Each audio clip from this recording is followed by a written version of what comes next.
Oke, selamat pagi anak-anakku semuanya. Assalamualaikum warahmatullahi wabarakatuh. Hari ini kita akan membahas tentang perawatan rem tromol dan rem cakram. Nanti pembahasan kita akan tampilkan dengan cara slide PPT satu persatu dan kita akan membahasnya. Yang pertama, kita bahas tentang fungsi rem. Ya, jadi fungsi rem itu menjaga kondisi komponen sistem rem agar terjamin keamanan dalam berkendara. Jadi ketika kita berkendara itu akan aman. Kemudian jenis pemeliharaan yang bisa kita lakukan adalah pemeliharaan komponen rem tromol, pemeliharaan komponen rem cakram, kemudian pemeliharaan handbrake. Tuh macam-macam jenis-jenis pemeliharaan. Kemudian kita lanjutkan dengan komponen yang sama, ya, yaitu ada satu pedal rem, kemudian ada booster rem, kemudian ada master silinder. Kemudian kita lihat slide di sini ada, perhatikan ya, di sini ada pemeriksaan tinggi pedal rem yaitu per play ya, atau jarak bebas yang harus dimiliki pada pedal rem tersebut ya. Itu disesuaikan dengan masing-masing merekan dari mobil ya. Jadi SOP-nya ditentukan oleh masing-masing dari mobil itu sendiri. Kemudian kita melakukan pemeriksaan booster ya. Jadi yang pertama, langkah-langkah yang pertama, kita tekan pedal rem saat mesin hidup dan saat mesin dimatikan. Jadi ada dua pemeriksaan booster. Jadi ketika ketika mesin hidup dan ketika mesin mati. Apabila tekanan sama besar, maka periksa booster. Bila pedal rem terasa ringan ditekan saat mesin hidup, berarti kerja booster normal ya. Jadi bila pedal rem terasa ringan ditekan saat mesin hidup, berarti booster bekerja. Jadi ketika mesin hidup itu harus terasa ringan booster rem tersebut. Kemudian pemeriksaan kedua ya, atau pemeriksaan selanjutnya yaitu pemeriksaan master silinder. Ya, jadi pemeriksaan master silinder yang pertama adalah periksa reservoir tank atau tempat penampungan minyak, dan kemungkinan ada bocor pada nut pipa minyak rem. Bila master silinder tidak bekerja normal, bongkar dan kita periksa. Kemudian pemeriksaan tinggi minyak rem. Jadi kita lihat pada gambar di sini ada reservoir tank ya, yang menentukan ketinggian daripada minyak silinder. Oke. Kemudian bahasan kita di situ ada pemeriksaan rem tromol dan rem cakram. Kita mulai dari pemeriksaan komponen rem tromol karena komponen antara rem tromol dan rem cakram itu berbeda untuk komponen-komponennya. Kemudian yang pertama kita melakukan persiapan ya. Jadi persiapan, kita siapkan semua alat, kemudian bahan, kemudian engine ataupun unit car yang akan kita bongkar. Kemudian langkah membongkar komponen rem tromol. Yang pertama adalah periksa ketebalan kampas rem, kemudian pemeriksaan diameter tromol, kemudian periksa wheel silinder. Kemudian dilihat pada gambar di situ ada kampas ya, di situ ada kampas yang sudah kita periksa ya, sesuai dengan SOP yang ada. Kemudian membersihkan rem tromol. Jadi rem tromol itu nanti kita bersihkan sebagaimana pembersihan yang kita kita lakukan secara kontinu. Jadi itu perawatan dengan cara dielap ya, atau dibersihkan, disemprot, kemudian kita lap pakai kain. Nah, kemudian setelah melakukan pembersihan, kita melakukan mengamplas ya, atau supaya kerak-kerak yang ada di dalam itu bisa bersih. Kemudian kita periksa diameter tromol ya, diameternya itu ada berapa, jaraknya sudah aus atau belum ya.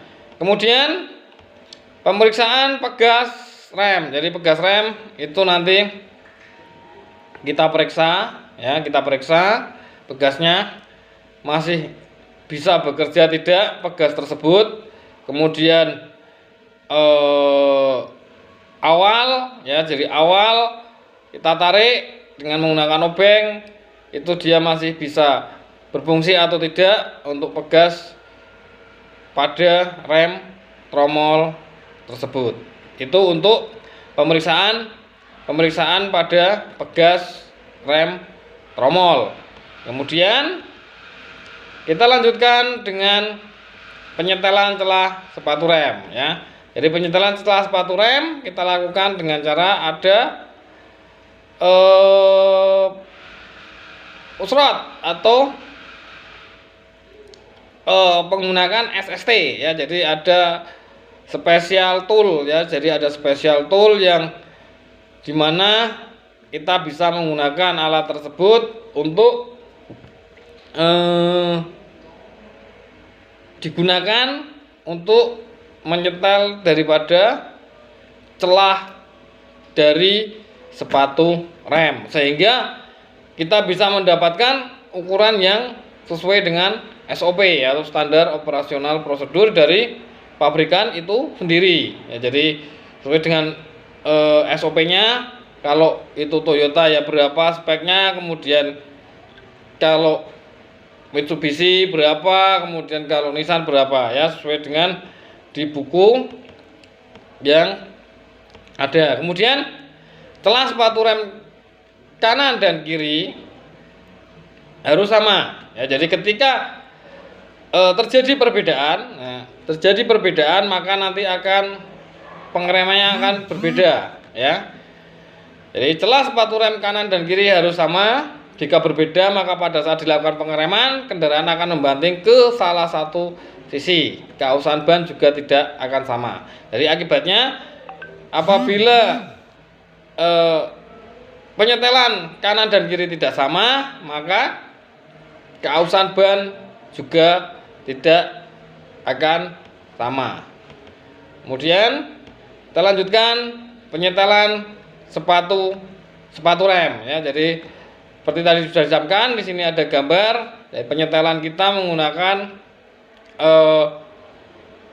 SST ya. Jadi special tool ya. Jadi alat yang memang betul dikhususkan. Kemudian di sini ada pemeriksaan untuk bleeding ya. Jadi di sini ada untuk pembleedingan atau mengeluarkan angin yang ada di saluran udara yang ada di sini ya. Jadi itu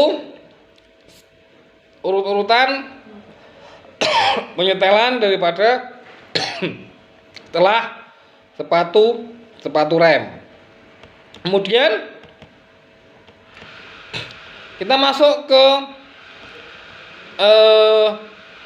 pemeriksaan komponen cakram. Oke, sebelum kita masuk ke pemeriksaan komponen rem cakram, dari uraian yang sudah saya sampaikan tadi dari slide yang sudah saya tampilkan, kira-kira anak-anak sudah bisa paham ya. Jadi nanti kalau ada kesulitan silahkan ditanyakan saya sebelum saya nanti Nah, mulai lagi dengan pemeriksaan rem tromor atau rem disk. Oke? Tidak ada? Tidak ada pertanyaan? Oke, saya lanjutkan. Kita lanjutkan untuk pemeriksaan rem cakram. Yang pertama, ya. Yang pertama, pemeriksaan rem cakram, periksa ketebalan disk ya atau cakramnya dengan menggunakan alat bantu yaitu mikrometer ya, dimana di situ kita mengukur ketebalan daripada disk atau tebal cakram ya. Tebal cakramnya kita ukur dengan menggunakan alat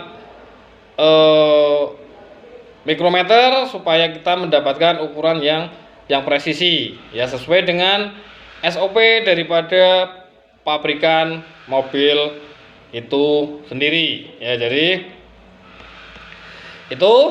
Kemudian kedua ya, kita pemeriksaan run out ya. Jadi pemeriksaan run out nanti kita menggunakan dua alat yaitu jangka sorong dan dial indikator ya, dimana nanti pada